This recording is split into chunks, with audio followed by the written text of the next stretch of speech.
आज Doubtnut app download करें। Doubtnut पर अपने सभी गणित, रसायन विज्ञान, भौतिक विज्ञान और जीव विज्ञान के डाउट्स का करो सफाया। बस प्रश्न की फोटो खींचो, एक ही प्रश्न को क्रॉप करो और तुरंत वीडियो सोल्यूशन पाओ। अभी डाउनलोड करें।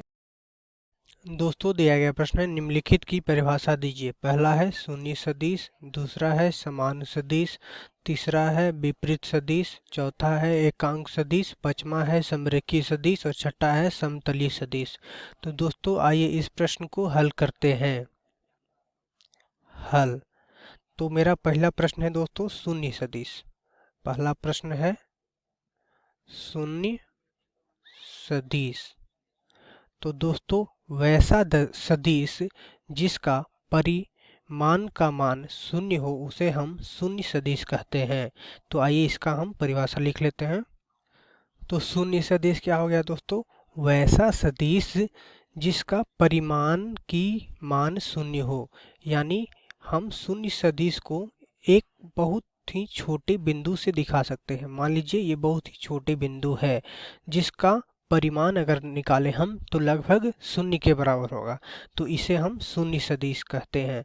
और सदिश के ऊपर हम एक एरो का साइन से दिखाते हैं, एरो के चिन्ह से दिखाते हैं। तो अगर शून्य सदिश है तो इसे हम एक अगर बिंदु है तो उसे हम शून्य सदिश कह सकते हैं। अगर किसी सदिश का लंबाई एक बिंदु के बराबर है तो उसे हम शून्य सदिश कह सकते हैं। दूसरा है मेरा समान सदिश। तो समान सदिश क्या होता है? वैसा सदिश जिसका परिमाण तथा दिशा दोनों समान हो उसे हम समान सदिश कहते हैं। तो दूसरा मेरा क्या है? समान सदिश। समान सदिश। तो आइए इसका हम परिभाषा लिख लेते हैं। तो समान सदिश किसे कहते हैं दोस्तों? वैसा सदिश जिसका परिमाण तथा दिशा दोनों बराबर हो उसे हम समान सदिश कहते हैं। मान लीजिए कि ये मेरा कोई एक सदिश दिया हुआ है, ये मेरा कोई सदिश ए सदिश दिया हुआ है जिसकी लंबाई कितना है 5 और इसकी दिशा कुछ इस तरह है।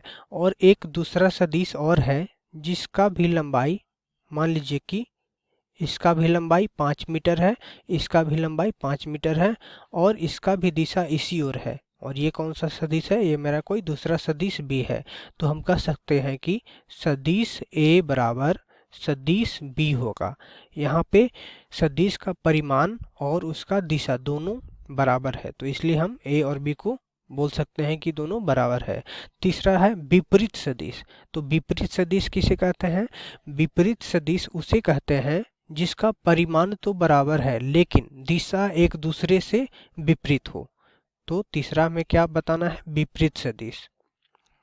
विपरीत सदिश।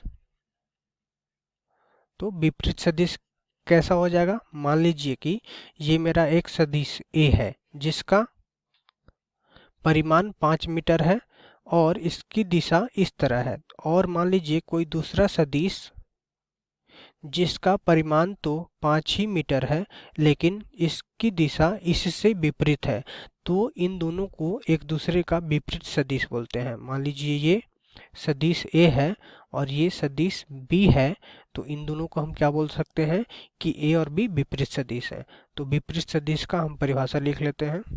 तो दोस्तों हमने यहाँ पे विपरीत सदिश का परिभाषा लिख लिया है। वैसा सदिश जिसका परिमाण बराबर हो लेकिन दिशा एक दूसरे के विपरीत हो। यहाँ पे परिमाण तो दोनों का बराबर है लेकिन दिशा एक दूसरे से उल्टा है, विपरीत है। तो ये हो गया मेरा विपरीत सदिश। चौथा हमसे पूछा है एकांक सदिश। चौथा हमसे पूछा है एकांक सदिश। एकांक सदिश। तो एकांक सदिश क्या होता है दोस्तों? तो वैसा सदिश जिसका परिमाण एक हो उसे हम एकांक सदिश कहते हैं। वैसा सदिश जिसका परिमाण क्या हो? इकाई हो, उसे हम एकांक सदिश कहते हैं। तो आइए इसका परिभाषा लिख लेते हैं।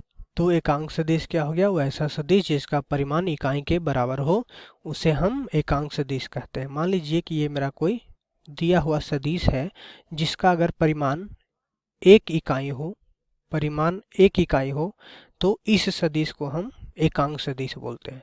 पांचवा हमसे पूछा है समरेखीय सदिश, समरेखिक सदिश। ठीक है दोस्तों, तो हम जानते हैं कि समरेखिक सदिश क्या होता है।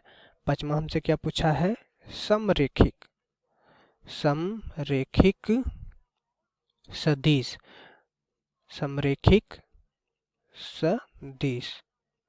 तो समरेखिक सदिश क्या होता है दोस्तों, वैसा सदिश जो कि एक ही रेखा में हो उसे हम समरेखिक सदिश बोलते हैं। मान कोई दिया गया सदिश एक रेखा में है, तो हम यहाँ मान लेते हैं कि मेरा एक ये सदिश जो कि ए सदिश है एक रेखा में है, और इसी रेखा में कोई और सदिश मान लेते हैं कि ये मेरा बी सदिश है, और इसी रेखा में हम एक और सदिश सी सदिश मान लेते हैं।